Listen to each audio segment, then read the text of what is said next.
কেউ কথা রাখেনি। লেখক সুনীল গঙ্গোপাধ্যায়। কেউ কথা রাখেনি। 33 বছর কাটতো, কেউ কথা রাখেনি। ছেলেবেলার এক বষ্টমী তার আগমনী গান হঠাৎ থামিয়ে বলেছিল, শুক্লা দ্বাদশীর দিন অন্তরাটুকু শুনিয়ে যাবে। তারপর কত চন্দ্রভোগ অমাবস্যা চলে গেল, কিন্তু সেই বষ্টমী আর এলো না। 25 বছর প্রতীক্ষায় আছে। মামার বাড়ির মাঝি নাদের আলী বলেছিল, বড় হও দাদা ঠাকুর, তোমাকে আমি 3 প্রহরের বিল দেখাতে নিয়ে যাব। সেখানে পদ্ম ফুলের মাথায় সাপ আর ভ্রমর খেলা করে। নাদের আলী, আমি আর কত বড় হব? আমার মাথা এই বাড়ির ছাদ খুঁড়ে আকাশ স্পর্শ করলে তারপর তুমি আমায় 3 প্রহরের বিল দেখাবে? একটাও রয়েল গুলি কিনতে পারিনি কখনো। লাঠি লজেন্স দেখিয়ে দেখিয়ে চুষেছে লস্কর বাড়ির ছেলেরা।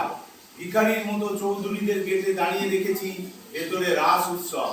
অবিরল রঙের ধারার মধ্যে সুবর্ণ কঙ্কন করা ফর্সা রমণীরা কত রকম আমোদে হেসেছে। আমার দিকে তারা ফিরেও তাকায়নি। বাবা আমার কাঁধে কাঁধ ছুঁয়ে বলেছিল, দেখিস আমরাও একদিন। বাবা এখন অন্ধ, আমাদের দেখা হয়নি কিছুই। সেই রয়েল গুলি, সেই লাঠি লজেন্স, সেই রাস উৎসব আমায় কেউ ফিরিয়ে দেবে না। বুকের মধ্যে সুগন্ধি রুমাল রেখে অরুণা বলেছিল, যেদিন আমায় সত্যিকারের ভালোবাসবে সেদিন আমার বুকেও এরকম আদরের গন্ধ হবে। ভালোবাসার জন্য আমি হাতের মুঠোয় প্রাণ নিয়েছি, দুরন্ত ষাঁড়ের চোখে বেঁধেছি লাল কাপড়, বিশ্ব সংসার তন্ন তন্ন করে খুঁজে এনেছি 108টা নীল পদ্ম। তবু কথা রাখেনি করুণা। এখন তার মুখে শুধু মাংসের গন্ধ। এখন সে যে কোনো নারী। কেউ কথা রাখেনি। 33 বছর কাটলো, কেউ কথা রাখে না।